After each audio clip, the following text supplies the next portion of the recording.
ৰাতিৰ কাৰ্যসূচীলৈ অপেক্ষা সকলোৱে। যিজন পাঠক আহিব ভাগৱত পাঠ পঢ়িবলৈ তেওঁলৈ অপেক্ষা কৰিছে সকলো গোপিনীসকলে। এয়া ৰৈ আছে তেখেতৰ বাবে। এতিয়ালৈকে আহি পোৱা নাই। তো আহি আছোঁ বুলি কৈ আছে কাৰণে সকলোৱে ৰখি আছে গেটৰ মুখত আদৰিবলৈ কাৰণে।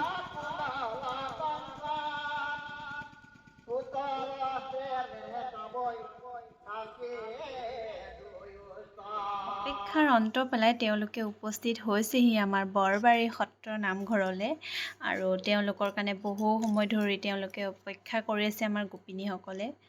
এখনি ফুলাম গামোচাৰে আদৰি লৈ যাবলৈ। আৰু এইফালে গেটৰ মুখত তেওঁ আহি উপস্থিত হ'লহি। আৰু সকলোৱে গামোচা এখন ফুলাম গামোচা এখন দি সকলোৱে ভৰি হাত ধুৱাই তেওঁক আদৰি লৈ গৈছে নামঘৰলৈ প্ৰৱেশ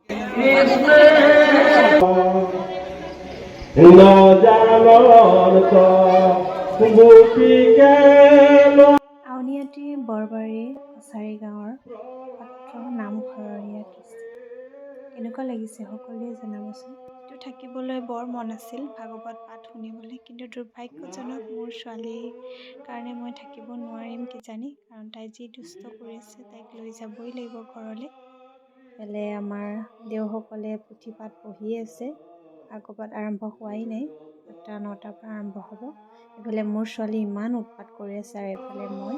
সকলোৱে ভিডিঅ'টো চাব বুলি আশা কৰোঁ। ভিডিঅ'টো কিন্তু স্কিপ কৰিম। Bye bye.